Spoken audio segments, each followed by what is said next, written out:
Tahu nggak apa itu akupunktur? Nggak tahu. Nggak tahu. Tusuk jarum. Itu tusuk jarum. Ya, pemeriksaan tusuk jarum. Setahu saya ya terapi tusuk jarum. Tahu saya ya cuma tusuk jarum. Puntur itu apa tusuk jarum, terapi tusuk jarum. Tahu ya tusuk jarum. Untuk apa mengurangi meredakan sakit. Artinya untuk menganggarkan pelajaran darah. Akupunktur itu apa aja?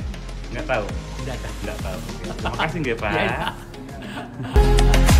Dari video tersebut, banyak yang belum mengetahui apa itu akupunktur, apa saja manfaat akupunktur, dan bagaimana akupunktur itu bisa bekerja.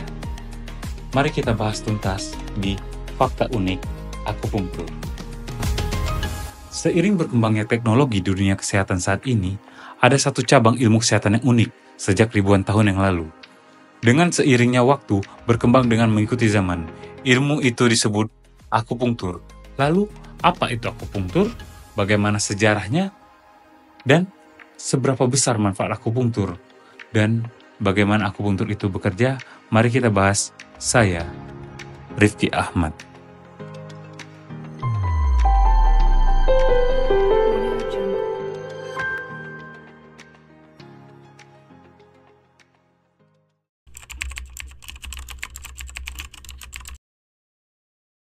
Akupunktur adalah praktik pengobatan yang berasal dari Tiongkok yang menggunakan jarum tipis yang ditusukkan ke bagian tertentu di tubuh. Titik tersebut disebut titik akupunktur. Praktik pengobatan ini berfokus untuk menyeimbangkan aliran energi atau kekuatan hidup. Energi tersebut dikenal sebagai Qi yang diyakini melalui 14 saluran meridian dalam tubuh. Lokasi dan jumlah penempatan jarum pada prosedur akupunktur bisa berbeda-beda pada setiap pasien. Hal tersebut disesuaikan dengan kondisi kesehatan, tingkat keparahan, hingga jenis penyakit yang diatasi. Pada mulanya, teknik pengobatan akupunktur merupakan salah satu jenis pengobatan tradisional. Namun, seiring perkembangan dunia medis dan ilmu pengetahuan, akupunktur ini menjadi salah satu cabang ilmu kedokteran. Akupunktur telah dipraktikkan di Tiongkok selama lebih dari 3.000 tahun.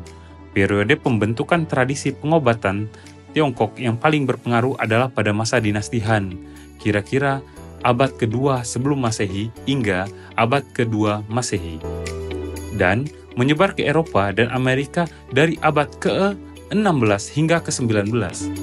Sejarah penelitian akupunktur dimulai pada abad ke-18 dan berkembang pesat pada saat itu. Di masa lalu, dokter berusaha keras menerapkan akupunktur ke dalam praktik klinis, sementara para ilmuwan berfokus pada kemungkinan karakteristik titik akupunktur dan meridian. Di zaman modern, para ilmuwan telah berusaha keras untuk mengevaluasi efektivitas akupunktur yang sebenarnya dan mekanisme fisiologis dan biologis yang mendasari akupunktur. Meninjau sejarah penelitian dari masa lalu hingga sekarang, kami senang menyaksikan perkembangan akupunktur yang luar biasa ini. Akumulasi bukti bahwa akupunktur bermanfaat dalam berbagai kondisi secara signifikan. Meningkatnya pemahaman kita tentang mekanisme pengobatan akupunktur. Sedangkan masuk ke Indonesia bersama dengan masuknya imigran dari Tiongkok.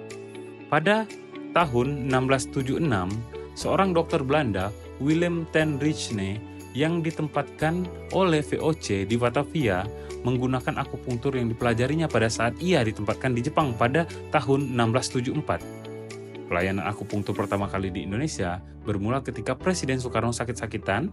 Beliau mendatangkan tim dokter dari Republik Rakyat Cina untuk akupunktur. Fragmen sejarah itulah pintu masuk metode pengobatan akupunktur ke rumah sakit Indonesia. Itu juga menjadi awal layanan akupunktur di Rumah Sakit Cipto Mangunkusumo, Jakarta. Setelah merasakan kepiawaian dokter Cina menusukkan jarum-jarum di sekujur tubuh, Soekarno menginstruksikan pengembangan akupunktur di Indonesia. Proyek percontohannya memang dipilih di RSCM. Sedangkan sekolah vokasi pertama milik Kementerian Kesehatan adalah Poltekkes Kemenkes Surakarta. Saya Hanung Prastia, Ketua Jurusan Akupuntur Poltekkes Kemenkes Surakarta. Jurusan Akupuntur Poltekkes Surakarta ini berdiri pada tahun 2008 Pada waktu menjadi jurusan mandiri, program studinya bertambah menjadi 2, dari Prodi D3 Akupuntur ditambah lagi menjadi Prodi Sarjana Terapan Akupuntur dan Pengobatan Herbal. Dr. Hanung Prasetya, SKP MSI, sebagai Ketua Jurusan Akupunktur mengatakan, jurusan Akupunktur Poltekkes Kemenkes Surakarta adalah satu-satunya jurusan akupunktur milik pemerintah di bawah Kementerian Kesehatan Indonesia. Beliau juga menyampaikan bahwa alumni sudah tersebar di seluruh Indonesia.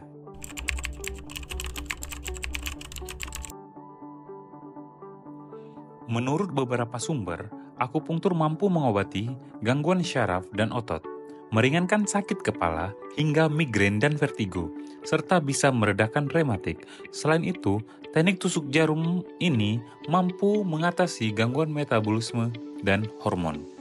Yang paling populer adalah untuk nyeri. Nyeri. Nah, jadi nyeri, kemudian ketidakseimbangan hormonal. Oke, termasuk nanti sekarang populer untuk ini program kehamilan, termasuk gangguan reproduksi perumpamaan ya. Kemudian gangguan metabolik, Mas, hiperkolesterolemia, diabetes mellitus sekarang yang penyakitnya banyak itu bisa dibantu dengan akupunktur, terutama memperbaiki keluhan ya, biar bisa tidur ya, biar bisa enak makan ya, kan kadang mulutnya pahit kan gitu kan.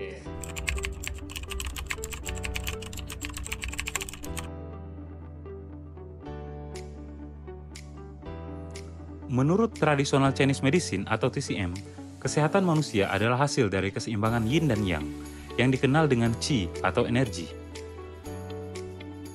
Ketika kita sedang sakit, dapat dikatakan yin dan yang dalam tubuh kita sedang tidak seimbang, sehingga qi atau energi pada tubuh kita terhambat.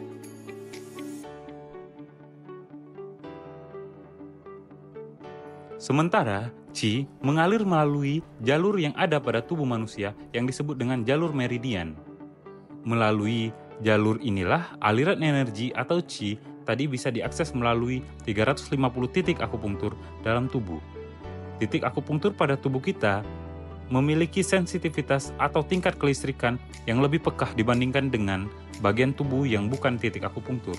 Maka dari itu, jarum akupunktur akan membantu merangsang syaraf, otot, hormon pada tubuh melalui titik tersebut untuk membawa aliran energi tadi kembali pada keseimbangannya. Secara medis, akupunktur ini merangsang titik-titik akupunktur melalui syaraf, yang mana syaraf ini menyampaikan perintah ke otak untuk memperbaiki keseimbangan tubuh kita agar kembali normal seperti sedia kala. Terapi akupunktur lebih ke mengobati pasien berdasarkan penyebab rasa sakitnya, bukan hanya keluhan yang dirasa.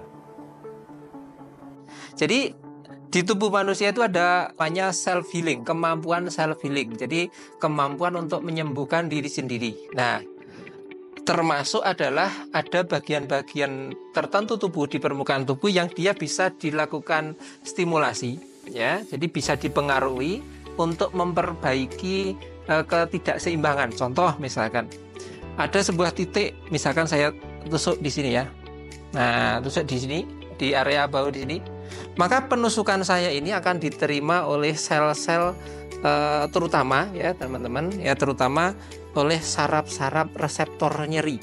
Karena ini adalah mikrotrauma, menimbulkan kerusakan kecil ya, tapi tidak mengganggu ya. Jadi bekas tusukan itu aman ya, insya Allah tidak infeksi, kecuali yang nusuk nggak izin gitu, atau jarumnya jarum bekas kan, itu bahaya ya, makanya kita harus selalu baru, Mas Rifki.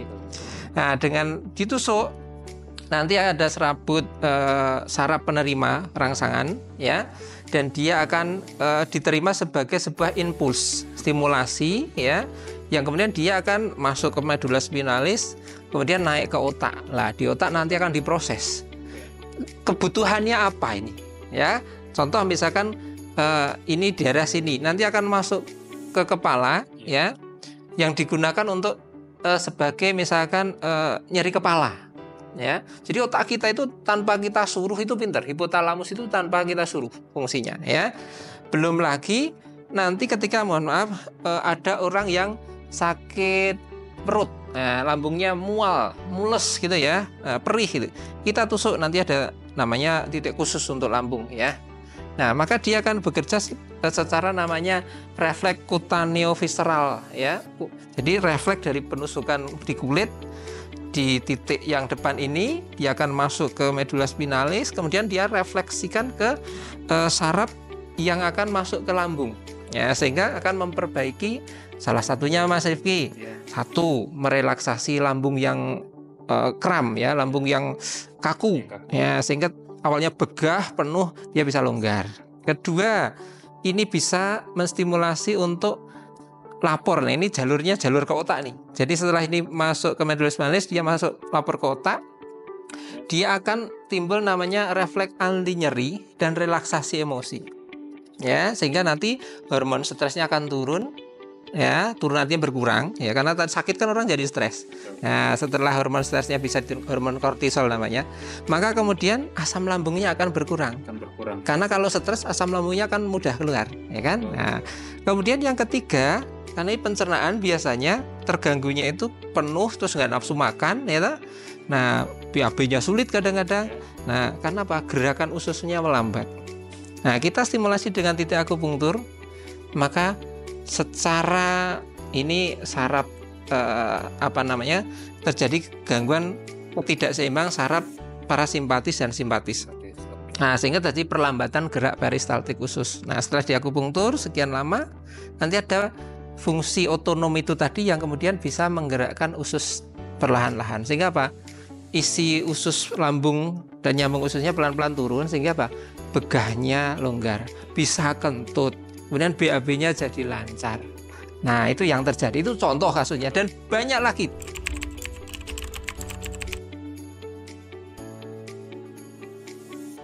Dalam video ini kita telah mempelajari ilmu akupunktur yang menakjubkan, mengeksplorasi dasar-dasar ilmiahnya, dan menjelaskan beragam manfaat kesehatan yang dapat ditawarkan. Dengan landasan bukti ilmiah yang kuat dan beragam manfaat kesehatan, akupunktur menonjol sebagai terapi yang berharga untuk berbagai masalah kesehatan, mulai dari pereda nyeri dan dukungan kesehatan mental hingga peningkatan kesuburan dan mengatasi gangguan tidur. Akupunktur menawarkan pilihan pengobatan serbaguna dan berisiko rendah bagi individu yang mencari alternatif pengobatan atau pelengkap untuk tantangan kesehatan mereka.